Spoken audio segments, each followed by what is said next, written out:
Fala galera, tudo bem? Sou eu, professor Thiago Bock. Hoje vamos falar sobre um tema muito interessante do direito administrativo, que é a perda do cargo público. Mas se você ainda não segue o nosso canal do YouTube aqui da Faculdade de Direito de Júlio, eu gostaria de fazer esse convite de forma muito especial. Segue o nosso canal e se mantenha atualizado com tudo que há de novo no mundo jurídico. E aí eu convido você também a entrar na playlist, na página do nosso YouTube, com as playlists já separadas por áreas jurídicas. Nós temos uma parte de direito empresarial, direito societário, direito do trabalho, direito constitucional, direito administrativo, direito sancionador, um conteúdo muito bacana para você que é acadêmico de direito, você que é profissional da área jurídica, que com certeza, não tenho dúvida, vai ajudar muito no seu projeto de vida, seja na faculdade, seja como uma atualização profissional, você que já é bacharel em direito, já é advogado, já é promotor de justiça, já é magistrado, ou até mesmo você que busca ainda galgar um espaço no serviço público, sendo ocupante de um cargo público. Então vamos lá, a nossa temática de hoje envolve a perda do cargo público.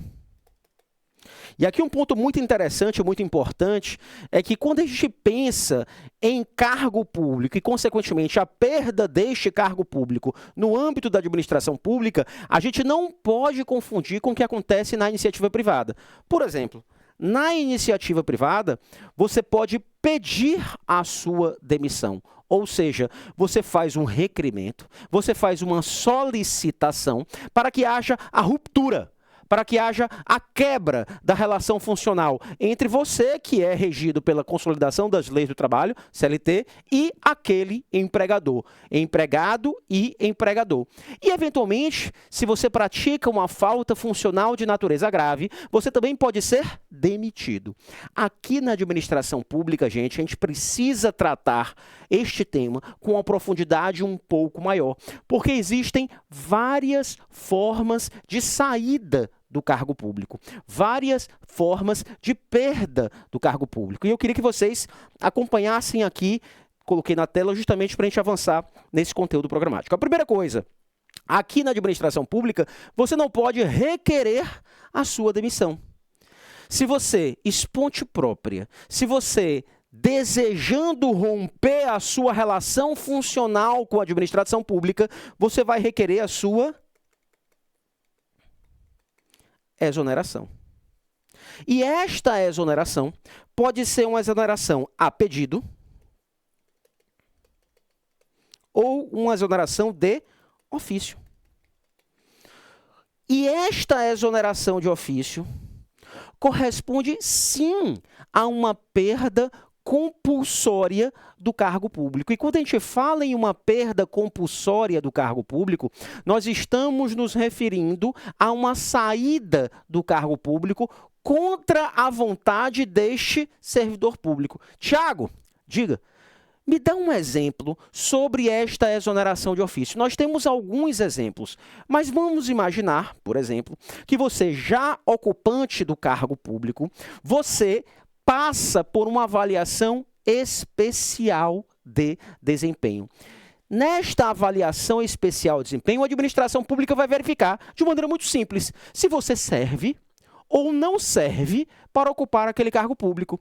E aí, se a gente pega como referência a Lei 8.112 de 1990, que é o Estatuto dos Servidores Públicos, Civis da União, autarquias federais e fundações públicas de direito público federal, você tem em um dos seus artigos os fatores de desempenho que devem ser cumpridos por aquele servidor público. É o que nós chamamos as dicas pro-res. As dicas pro-res: assiduidade, disciplina, capacidade de iniciativa, produtividade e responsabilidade. Se você, passando por esta avaliação de desempenho, você é reprovado nesta avaliação de desempenho, você não vai ser demitido, porque demissão é uma outra espécie de perda do cargo público. Você vai ser, ao contrário, exonerado. Claro, uma exoneração que vai ter a observância do contraditório da ampla defesa, mas isso não é demissão. É um exemplo de exoneração de ofício.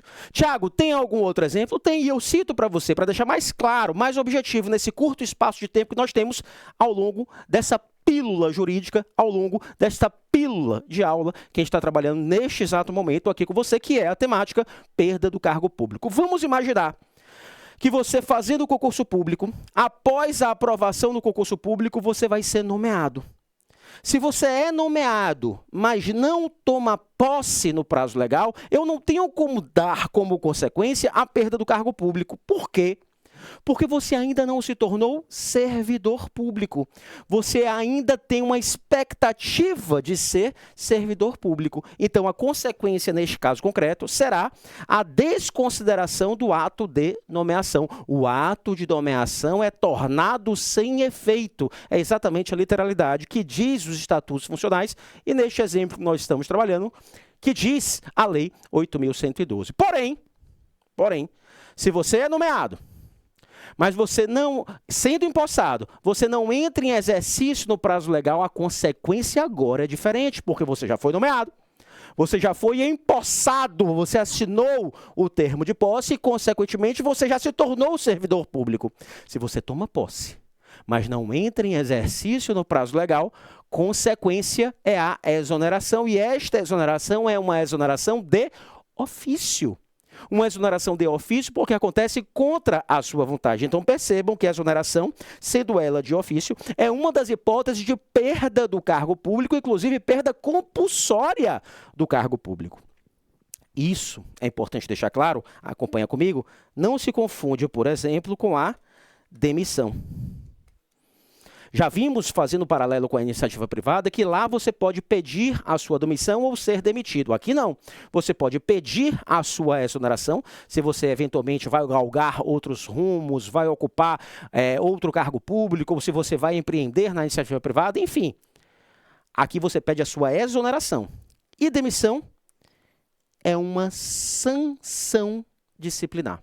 Existem algumas sanções de natureza disciplinar previstas nos estatutos funcionais e utilizando como referência a Lei 8.112 de 1990, repito, é o Estatuto dos Servidores Públicos Civis da União, autarquias federais e fundações públicas de direito público federais. Nós temos várias sanções a depender da gravidade da falta funcional que seja praticada por aquele servidor público. Nós temos a advertência, a suspensão, a demissão, a cassação de aposentadoria ou disponibilidade são exemplos de sanções previstas na Lei 8.112. A demissão é uma espécie de sanção quando a falta funcional praticada de acordo com o artigo 132 e seguintes da Lei 8.112 é uma falta funcional de natureza grave. E olha o cuidado, olha a diferença. Existe um processo administrativo disciplinar para que haja exoneração de ofício? Não. Existe um processo administrativo para assegurar o contraditório e ampla defesa, mas não é um processo administrativo disciplinar. Por que razão? Porque eu não estou envolvendo a prática de uma falta funcional. Aqui, para que um servidor público, ao contrário, seja demitido, eu necessito de um PAD, de um processo administrativo disciplinar. E eu tenho também, dentro desta rápida aula, que abordar com vocês que estão me ouvindo e assistindo neste exato momento, uma outra espécie de perda do cargo público e mais, perda compulsória do cargo público, que é por meio de decisão judicial com trânsito em julgado. Decisão judicial com trânsito em julgado. E aí algumas pessoas perguntam, professor, eu falo, diga, a decisão judicial com trânsito em julgado precisa ser necessariamente de natureza penal. E muitas provas de concurso público, por exemplo, colocam esse tipo de assertiva. Errado. Errado porque eu posso ter uma decisão, acompanha comigo, de natureza, sim, penal, tendo como consequência, por exemplo, o efeito da condenação, a depender do quantum, da quantidade de pena privativa de liberdade que consta inicialmente no preceito secundário da norma penal e, em seguida, em concreto, na decisão condenatória, seja de primeiro grau, seja de segundo grau. E aí algumas pessoas acabam se equivocando em um detalhe técnico. Esta decisão judicial com trânsito em julgado de natureza penal, e eu vou falar que também tem a de natureza cível, isso seria uma demissão. Não! É um erro técnico que nós encontramos, inclusive, ainda aí em algumas peças de profissionais da área jurídica. Está errado. A perda do cargo público decorre diretamente da própria decisão judicial com o trânsito em julgado. A demissão somente é uma perda compulsória do cargo público quando se trata de uma decisão administrativa de natureza disciplinar. Aqui eu tenho a decorrência da própria decisão judicial. Então, qual é o equívoco? Se eu tenho uma decisão, seja de natureza penal, e eu vou aproveitar e já citar um outro exemplo, também de natureza civil ou civil administrativa. Eu tenho lá no artigo 12 da Lei 8429 de 92, as sanções que podem ser aplicadas para, por exemplo, o agente público ou o terceiro que esteja qualificado com a natureza de agente público pela prática de um ato de improbidade administrativa. Uma das sanções é a perda do vínculo com o serviço público, a perda do cargo público, por exemplo. Neste caso concreto, se eu tenho uma sentença condenatória em sede de uma ação de improbidade administrativa, eu não vou ter, reparem comigo, eu não vou ter a demissão do servidor. Eu vou ter a perda do cargo público como consequência direta da decisão judicial com trânsito julgado. Lembrando, no estágio que nós estamos, sabemos disso, mas não custa relembrar, decisão judicial com trânsito julgado é a decisão contra a qual não há mais a possibilidade de interposição de um recurso.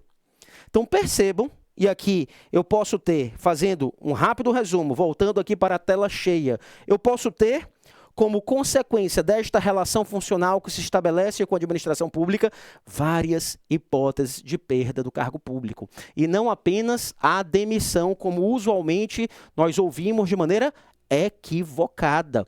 Nós podemos ter, por exemplo, uma exoneração de ofício, citei exemplos para vocês, podemos ter uma demissão decorrente de uma decisão administrativa em um processo administrativo disciplinar, diante de uma falta funcional de natureza grave praticada pelo servidor público, como nós também podemos ter a perda da função pública, a perda do cargo público em sentido estrito e função pública em sentido amplo, como decorrência de uma decisão judicial com trânsito em julgado, que pode ser de natureza penal ou de natureza civil. Beleza? Tranquilo? Espero que tenha sido útil esse conteúdo programático. Relembrando, mais uma vez, por favor, segue o canal da Faculdade de Direito de Júlio, esse canal do YouTube, que está repleto de conteúdo jurídico muito bacana, de fácil acesso e, acima de tudo, gratuito, para que você possa evoluir cada vez mais com a realização do seu projeto de vida. Vem para cá, vem para a Faculdade de Direito de Júlio. Bora!